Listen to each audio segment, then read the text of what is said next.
Guys, Illuminastic back with kind of a second part to the stream that we started last night. Basically, the point of that one, if you haven't seen it, I'd really recommend going back and checking it out. I was trying to give an overview from the scientific world of why I'm so confident that there's this major paradigm shift happening. In fact, it's already happened. It's already happened, and there's just sort of a shuffling and dragging of feet on the part of the mainstream to really acknowledge it. In fact, 2 days ago, they announced kind of casually that maybe gravity isn't real on top of all this other stuff. So we're really in a whirlwind time of revolutionary change. And so last night, a couple of things were presented in the course of this live stream that gave me something to think about. One of the foundations or prerequisite, I guess, conditions or ideas of this idea of quantum consciousness, the idea that that our consciousness directly interacts with the subatomic world, right? There's a huge problem with that, and the problem is that the brain is too warm and noisy, and we're going to watch a video where a physicist will explain a little bit more about what that means. I'm still not quite sure I understand how any condition can disqualify quantum effects if everything is a quantum effect, right? This is something I still need to look into more and understand better. But basically, that's a huge problem for this idea that the sun is conscious, which is a huge, huge, huge idea in my world. And, so if the brain is too hot and noisy for quantum effects, then the sun certainly is too hot and noisy. So this is a big problem for people like Penrose and Sheldrake and myself, who have had all these experiences that suggest very strongly that the sun is conscious. So, interestingly, 2 days ago, I think, or no, it was 8 days ago. 8 days ago, part of Penrose's theory about microtubules and some sort of quantum effect in the brain was confirmed. And so one of the obstacles in the way of this new paradigm of consciousness was overcome just days before I became aware that it was even a problem, if that makes sense. So the timing of all this stuff is really incredible for me, and I'm sure for a lot of other people. And so before we jump into this video, I'm trying to figure out how to start with this because it's a very long story. And I know some of you guys are new to the channel and some of you have been watching forever, so it's difficult to find a balance sometimes. But I guess let's just quickly, because I'll make a video and go into depth at some point, but we had this trip to this place called the Temple of the Sun planned here in Peru. And it is weird that it's lesser known than Machu Picchu because it's actually much more important to the Incas. And it turns out that all of this Incan gold that, everyone knows how much gold the Incas have. I have never really studied the Incas somehow. And so I started looking into it partly because I thought, okay, the Western mysteries and the alchemists and all of these people have viewed gold as not just a symbol of consciousness, but literally crystallized sunlight or crystallized consciousness. I wonder if the Incas, sure enough, not only that, gold had no material value, but their bowls, their utensils, this place, Temple of the Sun, where we're going, was loaded with gold, solid gold animal statues and no material value. It was considered the sweat of the sun god or crystallized solar energy. And to make this discovery in light of all of the stuff that's happening, to have arrived here in this area, basically telling you guys, that something is calling me down there. I arrive here there's this massive solar storm, just as I'm starting to talk about how I have these premonitions that this Phoenix process thing is picking up steam again. And then I discover, the other day, that one of the pivotal ayahuasca experiences of my life, this thing that came floating down out of the mist that had the face that I thought is an Aztec sun god or Incan. It's Incan. I finally found the face on the back of a guy walking through the mountains the other day, and stopped the taxi and got out, and I was like, what is that? And it was exactly what I thought it was, but I just didn't know what culture it came from. So, I'm sure you guys can see what I'm getting at here. This, the plot just thickens and thickens and thickens. There's solar storms. It's just wild. It's just absolutely wild. So, the part of this process that I'm at now is that, in this approach to spirituality, you do the same thing as you would with any other science, right? And so I'm looking for obstacles. I'm looking for my own confirmation bias. I'm looking for, whatever I can find that is an obstacle to progress. And so far, it's actually really encouraging. So probably the first thing we should do is check out this video from Sabine, what is her name? Sabine Hossenfelder. So, this, so I woke up thinking about this. If it's really a problem, it's confusing. If it's a problem for, very hot places to produce quantum effects, how does the sun exist? It's just, I still don't know exactly what is meant by that. But it's really interesting to me that this issue came into my field of view, and then only days before, they have discovered the following. This is news that I certainly didn't see coming. Do you remember Roger Penrose's idea that the human brain uses quantum effects in microtubules and that these are the origin of consciousness? Yeah, that sounds pretty crazy.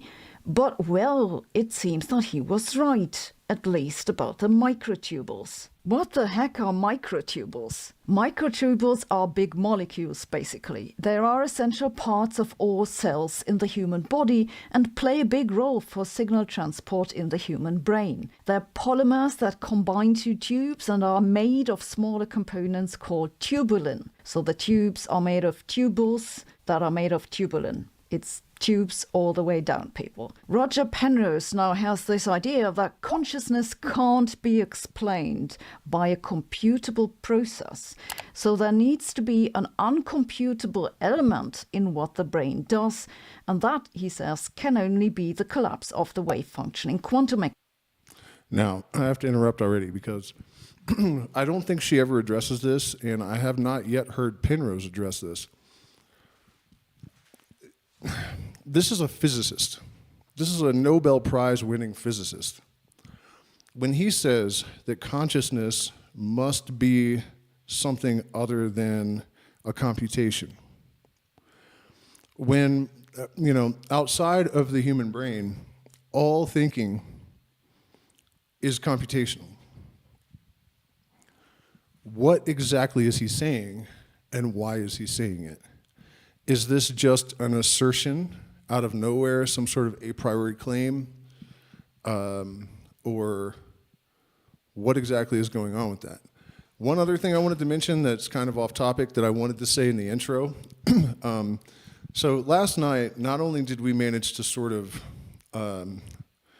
find some at least anecdotal validation for this idea of solar consciousness and consciousness emanating from the light. Not that I really need any proof at this point. But the cognitive light cone idea that Michael Levin talks about, if you haven't researched this, please go do it. One of the essential ideas in this sort of new paradigm is that, in the old paradigm, we had this sort of dog-eat-dog, abject capitalist kind of all for one and all for one. You know what I mean? That kind of mentality, the dog-eat-dog thing. And what these cognitive light cones show is that even well, it's not the cognitive light cones. And why did he call them that? You know, that's such a weird name for this idea that, single cells make up larger organisms, and there are all these different levels at which they cooperate in order to achieve goals. And so on one level, you have the microbial, or the quantum even. You have quantum light cones, and then you have chemical, and then you have microbial, and then you have organisms, and then you have societies and cultures and ecosystems, and then planets, and then extending this all the way up to, theoretically, a giant organism of which we are all constituent parts. And the thing is, as far as we can see down, and as far as we can see out, this theory holds true. So it doesn't really seem irrational to extend it to something similar to the concept of God or the universal mind. And so for years and years and years, for at least 20 years, I've been suggesting that if you align yourself with your own true purpose and you really do that authentically, you will find yourself aligned with a higher collective purpose. And that collective purpose is being drawn by what Terence McKenna called attractors in hyperspace, but is really just a symmetry of purpose, right? That you get swept up in this thing that is not woo, it is not the will of God, exactly. It's not really wrong, but it might be better or simpler or more efficacious and pragmatic to think of it as a structural symmetry that you have aligned yourself with, that if this process becomes a fully conscious effort, the eventual momentum will be that of the entirety of creation. And so you're either with us or against us. Mechanics. The collapse is when a quantum distribution of possibilities collapses to one actuality. His hypothesis is that this happens in the human brain, and that's what creates conscious thought. Why the collapse of the wave function?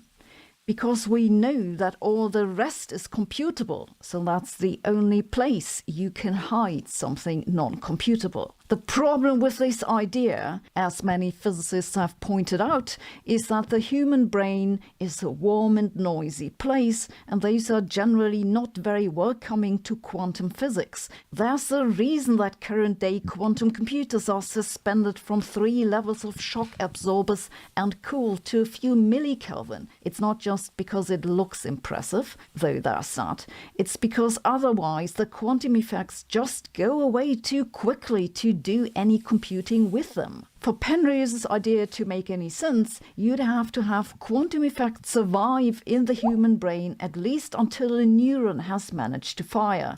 And the human brain is ridiculously slow in its firing. Even the most basic estimates say that it wouldn't work out. Penrose originally didn't say anything about specifically how these quantum effects should come about in the human brain, but he later teamed up with Stuart Hameroff, a neurobiologist who had this idea that it'd be the microtubules. Real quick, congratulations, Natural State, and the other people in the patron-only voice chat the other night.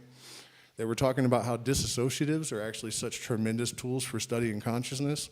This guy seems to be the leader in studying consciousness, and his main tool is ketamine. So I wasn't really sure what to think of what you guys are saying, but it appears that you were correct. And it does make sense, because with psychedelics, you're still in the forest, can't see the trees. With a strong enough dose of a disassociative, the consciousness is totally and completely dislodged, and therefore you have kind of an ability to make a 360-degree view of it. Microtubules, Hameroff convinced Penrose, can basically synchronize due to quantum effects, and that helps the quantum effect survive for long enough to play a role in conscious thought. That still doesn't explain what any of this has to do with consciousness, but at least that'd make it plausible that the collapse of the wave function plays any role in the human brain. I've heard more than one person say, what a pity that Penrose fell for this crazy Hameroff person. But well, I've met both Penrose and Hameroff, and they're both crazy, of course, but neither of them is stupid. So what are we to make of this microtubule business? Now comes this new paper from a group that doesn't seem to have anything to do with either Penrose or Hameroff, and they say that they have clear evidence that these microtubules actually do display real quantum effects. More specifically, it's a process called superradiance. It basically requires the molecules to have quantum links to each other to achieve a larger emission of light. They first built a computer model for how the tubulin molecules combine to microtubules and how they would absorb light. Then they also tested this in the laboratory and they found good agreement. Both theoretically and experimentally, they say that yes, these tubules can display quantum effects. Okay, so I'm sure you guys caught that. The adepts of the mysteries have known that consciousness is coming from light for how long? The Incas apparently as well, and I'm sure tons of other people. What did she say about how the microtubules absorb light? And this is where we're suspecting that the consciousness is somehow extracted by the brain from the light. Doesn't that sound like basically what they're implying here? They didn't actually test it in a cell, just in a solution, but it's at room temperature. And they say the super radiant effect basically doesn't care about the environmental noise. This is very interesting, just because it's an example for quantum-enhanced effect that seems to be unexpectedly robust. I'd be surprised if not the quantum computing people will try to use it. Another interesting part of the paper is that they say that the quantum effects in these microtubules can do something else, which is that they become much more efficient at absorbing ultraviolet light and redistributing it to lower energies. That is, they basically protect cells from the potential harm of ultraviolet light. In the press release, the researchers say if these quantum effects fail, that might play a role for degenerative brain diseases. I'm somewhat skeptical about this, but then this isn't my research area. What does any of this have to do with consciousness? Nothing really, though last time I looked we did need brain cells for consciousness.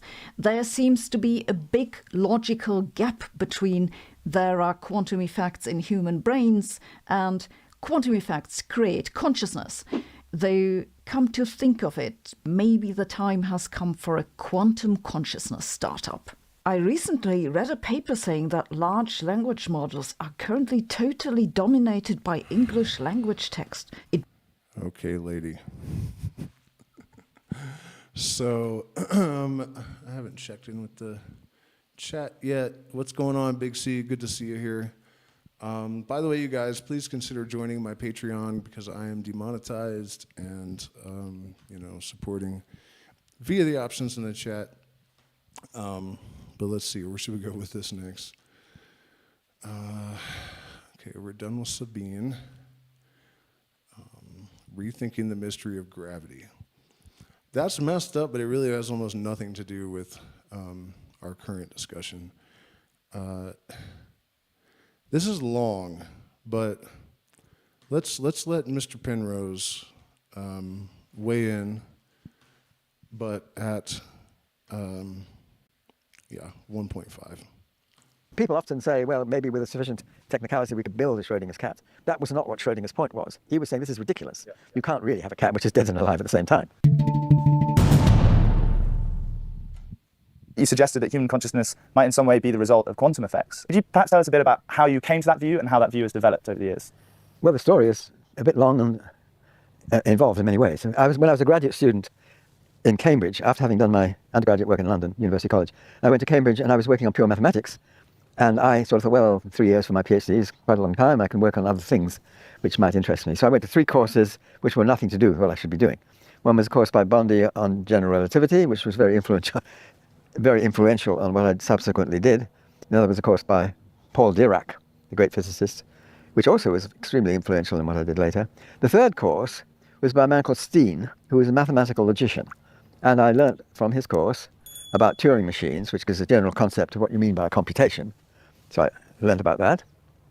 And then he described Gödel's theorem. I had been worrying a bit about Gödel's theorem.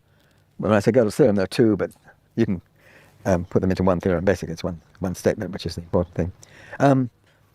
I'd heard about it, but I didn't quite like the idea because it seemed to say there were things in mathematics you couldn't prove. And I was a little bit worried by that. Anyway, so I went to this course, and what I learned was something very different.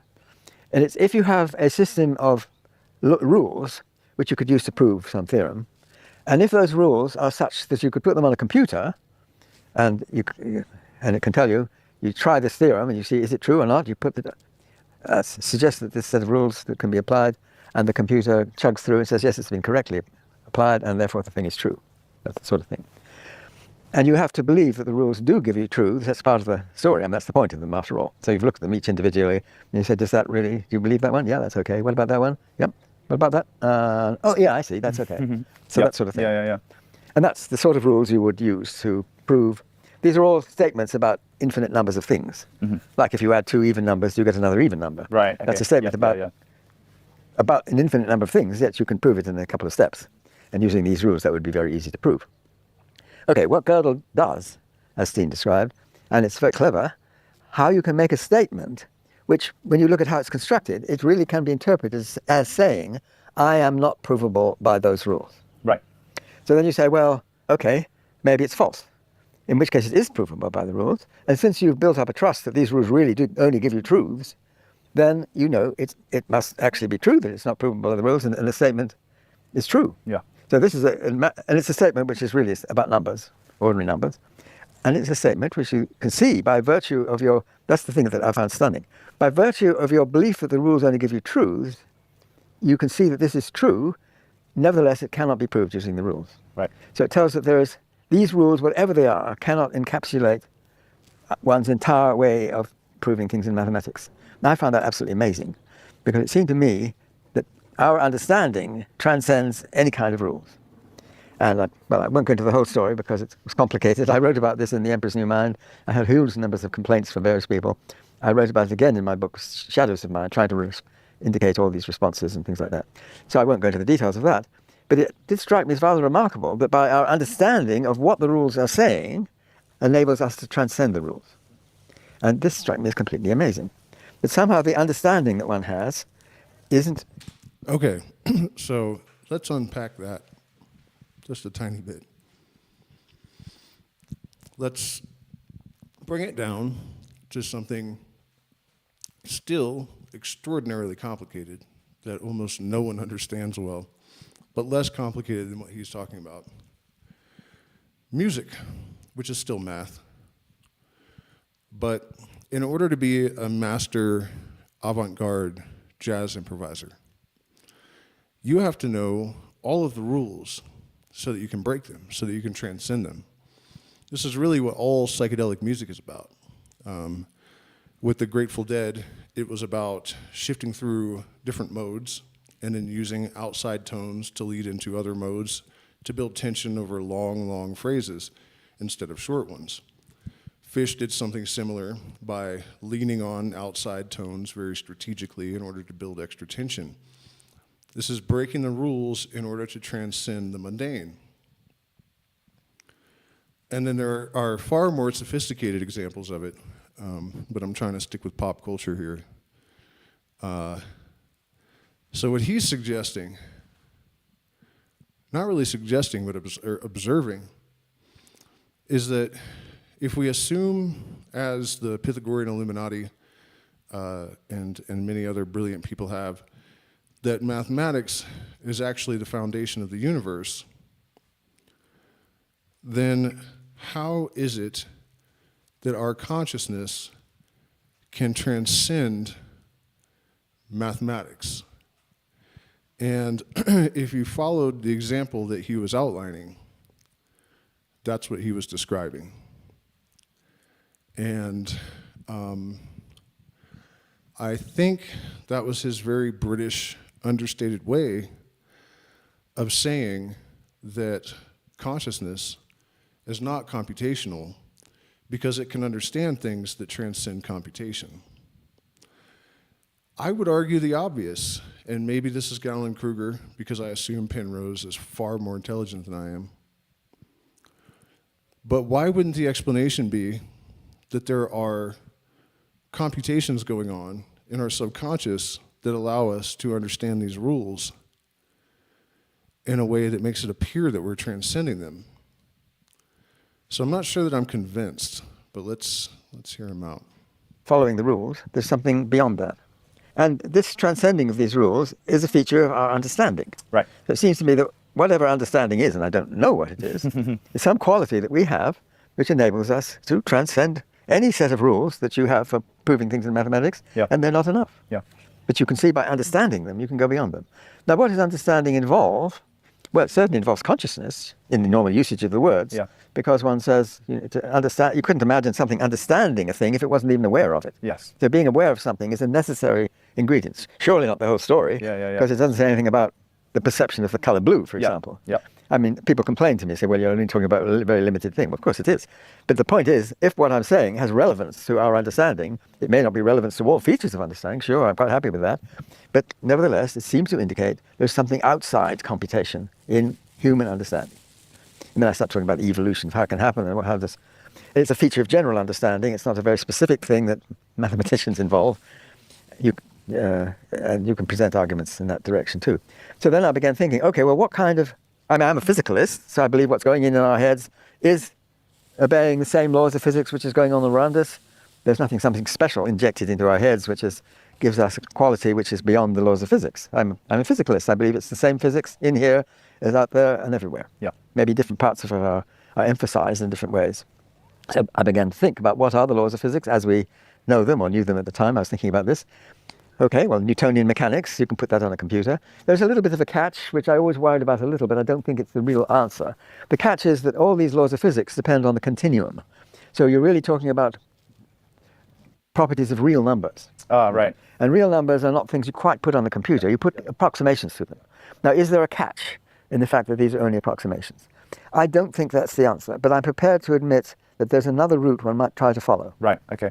I'm not following that route because I think the computers are impressive enough. You can get approximation as close as you like, and so I don't think that's the answer. But I'm prepared to look at some suggestion which goes in the other direction.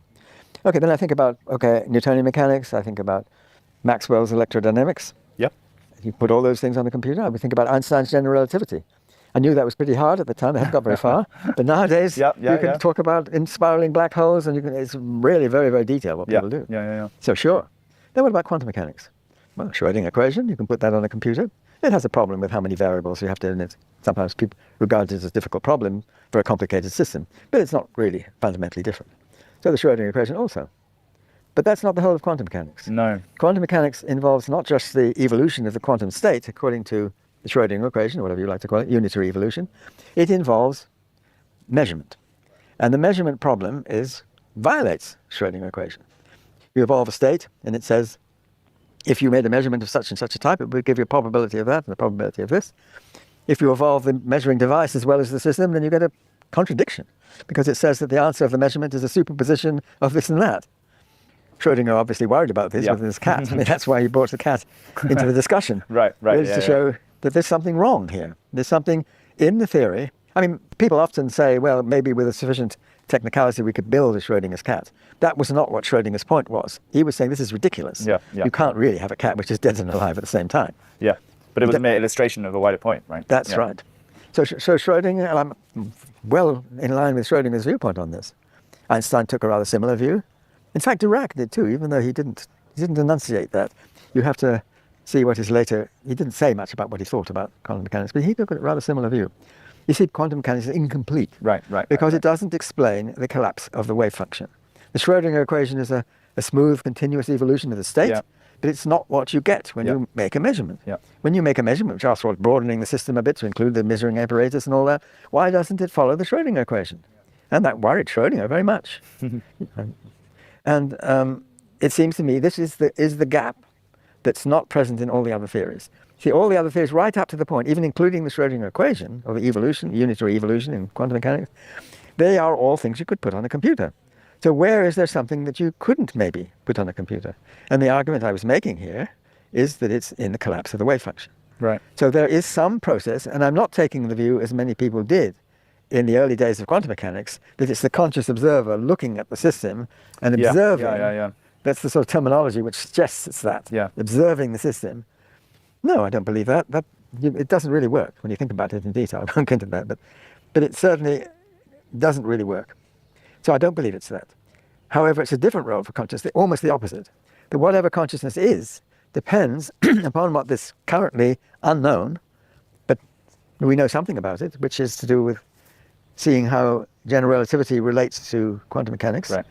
But it's the other way around. It's not how you quantize general relativity, which is what many of my colleagues try and do. Right. It's the opposite. How you gravitize quantum mechanics. You try to put the principle of equivalence, these great principles of Galileo, into the theory and the Einstein way of resolving these principles of Galileo into an overall theory and imposing that on quantum mechanics. And you can see when you look at this that the arguments tell you that with certain mass displacements, that the superposition of it being in one position or another has to go to one or the other in a certain time scale. Yep. And that time scale you can estimate. Yeah.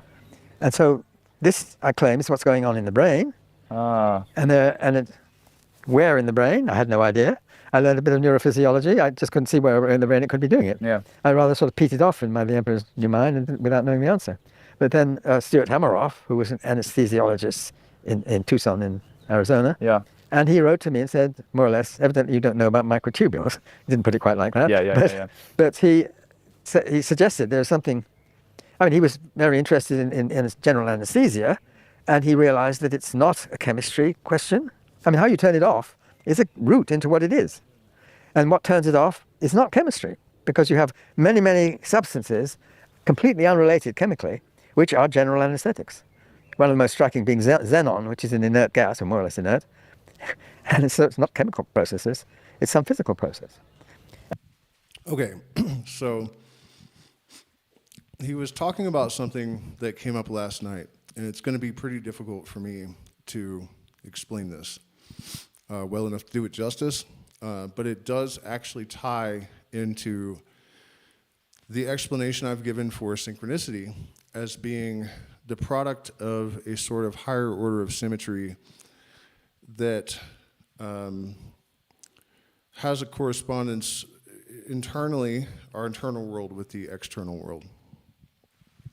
And so last night we heard Hameroff, who was his partner, talking about how when you have one object in superposition, you have one object in two places, but it's because there is a sort of fold in space-time, and so it is almost like it's the object is really only in one of those places, and the other part is a superposition.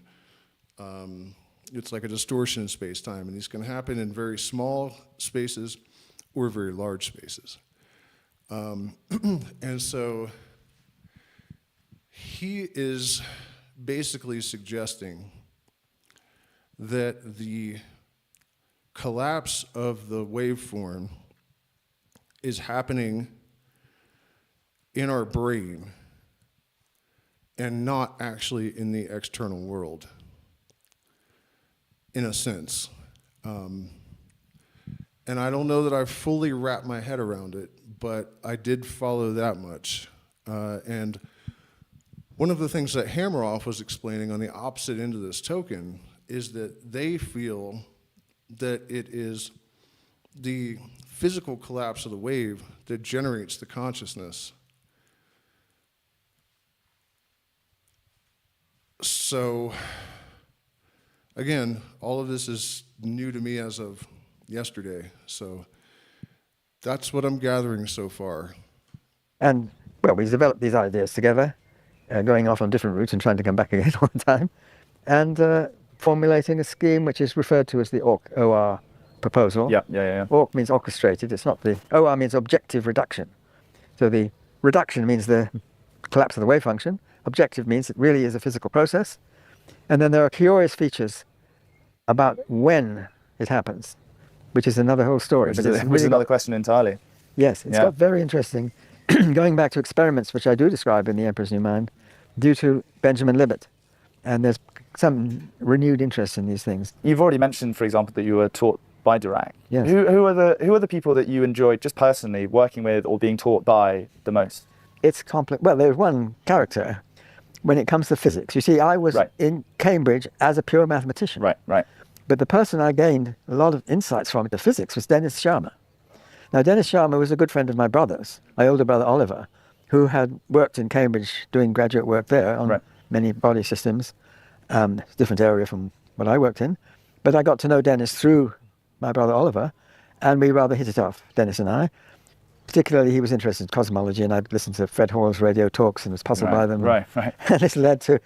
And Dennis decided that he was wanting me to switch subjects and work in cosmology. I never did that. I kept going with what I was doing. Yeah. But I learned a lot of physics. And I learned... Dennis was very good at knowing physics and knowing the right people to talk to, too. So the skills that he had were very important to me. It sort of made me into a physicist, basically. Right. Well, I mean, maybe that takes us to a question of how it is that you approach the work that you do. So you said in the past that you're quite a visual thinker. Yeah. What does I mean? So from everything from Penrose tiling all the way through to CCC, views on cosmology, views, questions about human consciousness. What is the unifying theme of being a visual thinker? How does that feature in the way you do your work? It certainly is an important element to my thinking. And I remember when I was at school, I sort of thought I was better than most of my colleagues at mathematics. And then I thought, well, I feel like a bit of an oddball. And when I go to university, I would find people who think like me. That was not true. Right. What I found was there were more different ways of thinking about mathematics than I'd ever encountered before. But the main division, clearly, was whether you tended to think visually or in terms of equations. Right. And I was clearly one of the fairly small fraction of the class who was definitely a visual person. Right. It didn't do me too well in a sense, because at University College they had this way of doing the maths that to the first 2 years you actually took the main exam at the end of 2 years. It was a 3-year course, and the third year was the special topics. Okay. Now my third year I specialised in the 2 geometry topics. Right. But when I learned later how well I did, my geometry papers were not my best papers. The reason was that in algebra it's easy because you can... Physics or science more broadly that you would have liked to have met but never got the opportunity to. Who would you choose? Well, if we're talking about people from the whole of history. All right, personal inquiries, not what we're here for. So, I don't know that was exactly the answers that I was looking for.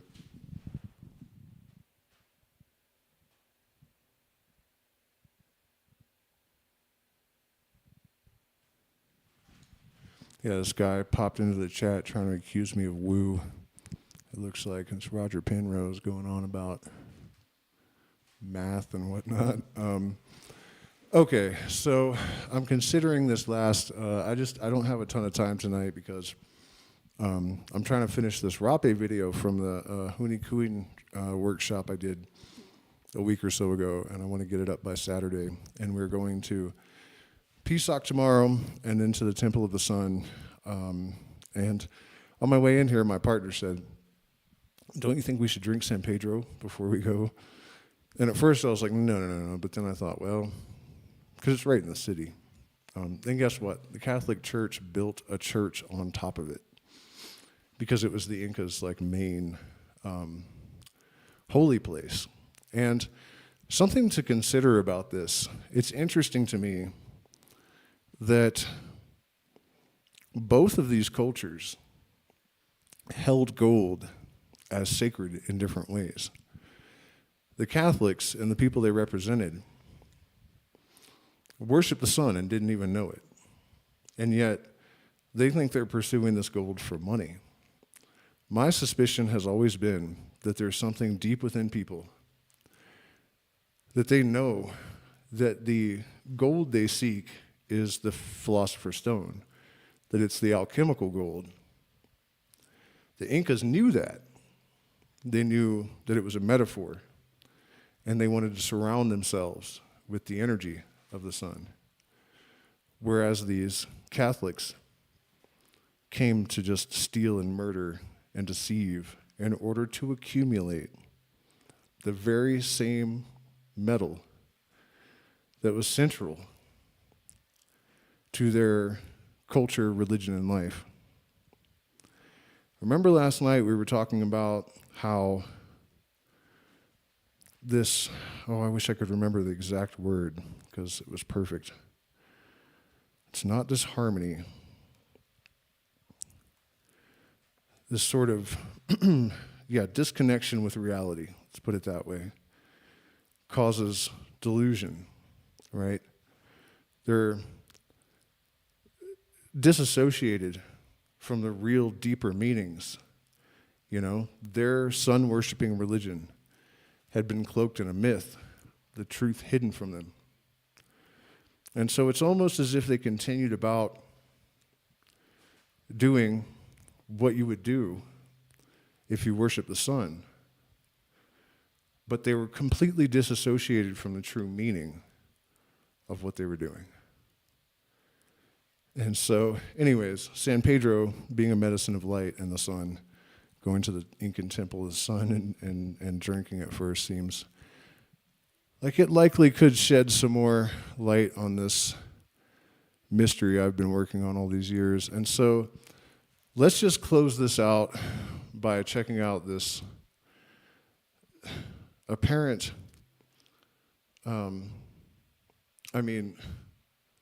rethinking gravity. Are these motherfuckers serious?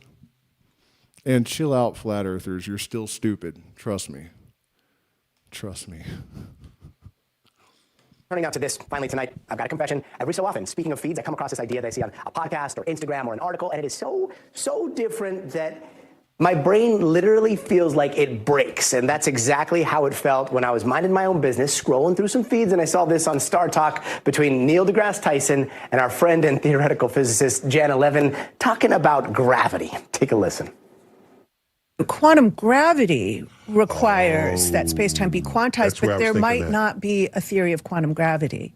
We might look deeper and deeper, and instead of finding quantum bits of space-time, we will only find pure quantum mechanics with no gravity in it whatsoever, and that gravity emerges only out of the collective of tons and tons of these quantum interactions. That's crazy. So that just like water, it's like, crazy. yeah, it's crazy. So the quantum interactions manifests as what we call gravity. Right. The That's way right. the ensemble of H2O Manifests as water. Exactly. And right. Exactly. And the same way you would pull out a single molecule, you're not necessarily looking at water at that point. Right.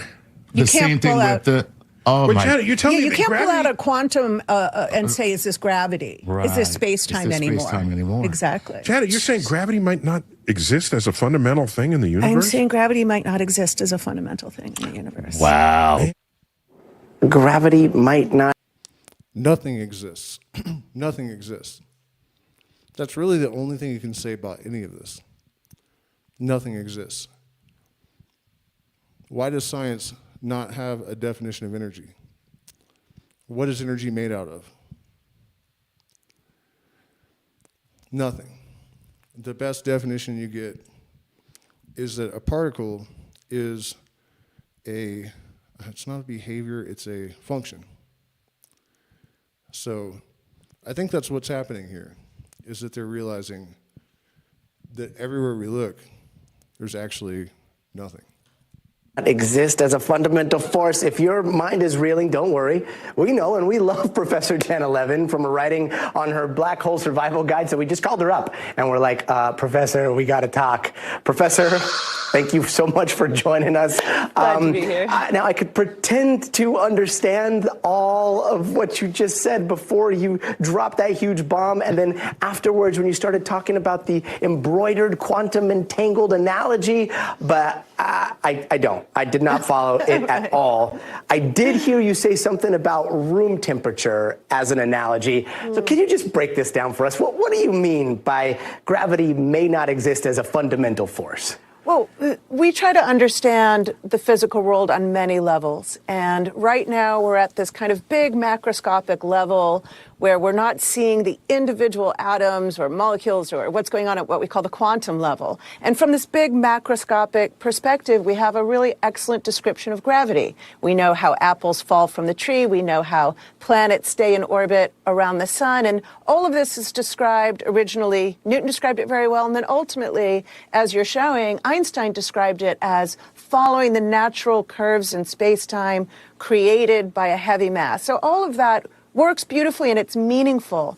But when we look very, very, very closely and we look at the individual quantum level, like smaller than the atom, trillions of times smaller than the atom, we might no longer have something that can be described as gravity. There might not be that particular feature of the quantum world, and instead it emerges out of all of these kind of chaotic and entangled quantum overlaps. Sometimes I like to like a pointillist painting. If you're standing very far from a pointillist painting, you can say what's going on in this painting, and it's very meaningful. There are people in the park, and there's parasols, and we understand it in that way. And there's meaning in that description. But when we get very, very, very close to that painting, we see the individual dots. And those individual dots are not a painting anymore. They're not a description of a park anymore. All of that sort of falls away and is no longer fundamental, if that makes sense. It kind of makes sense. So it almost is like when we're talking temperature and gravity, is gravity still exists in somewhat of a measurement way, but it may not be a force? Is that right? Yeah, gravity can emerge from the collective behavior. So temperature, which you've brought up, is an excellent example. We all use temperature to describe the weather outside, to heat our baths, make our cup of tea. We're aiming for a certain temperature. But if I look at the water molecules in my bath or in my cup of tea, they don't have as a fundamental property temperature. Temperature is really the emergence of all of those water molecules operating together and all of their energies, colluding to give something that emerges on the macroscopic level to be this sense of temperature. And it's an excellent and meaningful description, but it's not actually fundamental part of the microscopic world. Wow. So it sounds like Sir Isaac Newton... Sounds like a really bad attempt at damage control. Getting dunked on the head by an apple, if that even happens, he can still rest easy because it kind of applies. But seeing it macro and seeing it micro at the same time, I don't know I guess that's what you do in your work, and that just blows my mind. So yes, that's exactly it. Jana, thank you so very much. I can't wait till you break. Seriously, guys, what the fuck is going on all of a sudden? Oh my God, wow.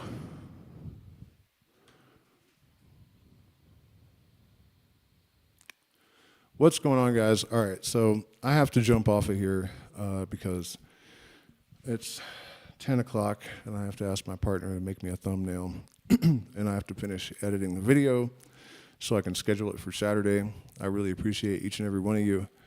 I also appreciate people joining the Discord, joining my Patreon, helping me think through these problems. Like, what is this about noisy, hot environments limiting quantum effects? Like, somebody go research that and bring it into the voice chat on Monday night, please. Thank you guys so much. And man, this mystery, I have a feeling I'm going to see or experience something at the Temple of the Sun, especially after drinking this Peruvian torch. Another reference to light, right? Torch. Almost nervous.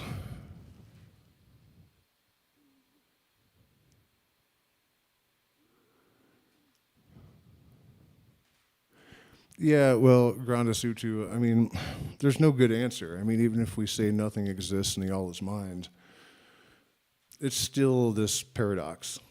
You know, obviously something exists, but all of our deepest probing has just revealed it all to be nothing. So it does seem that we're getting somewhere in the sense that what this is all showing us is that we're part of a gigantic organism that functions on a stratified structure, and cooperation is our fundamental mode, or at least it should be. And the sudden integration of certain schools of mystical thought with revelations of modern science at least frees us from the aberrations, the social, cultural, and personal aberrations of the antiquated mythologies that still kind of rule over us. So all of that is very good.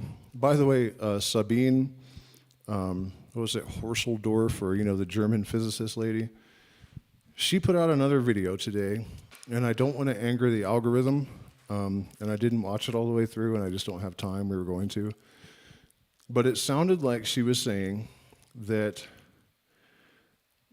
climate scientists have been proven wrong, and she actually at one point in the video says, how is it that all of these scientists got the exact same wrong data consistently for 50 years or whatever, 20 years, 30 years? I don't remember the number. And her answer, despite being such a brilliant physicist and a highly intelligent lady, was, I don't know. But sociologists, who apparently are getting involved to help straighten this out, are saying that it was confirmation bias. Hundreds, maybe thousands of scientists over decades suddenly admitting they were wrong. And there are already sociological studies or something that have determined it was confirmation bias. Based on what? So we'll deal with that in the next stream. We'll watch this video and try to make sure that we fully understand what's going on there, because obviously it's a hot button topic. Obviously the ice caps are melting, but we're also at the peak end of an 11-year solar cycle. So, more research is needed. Good night, folks.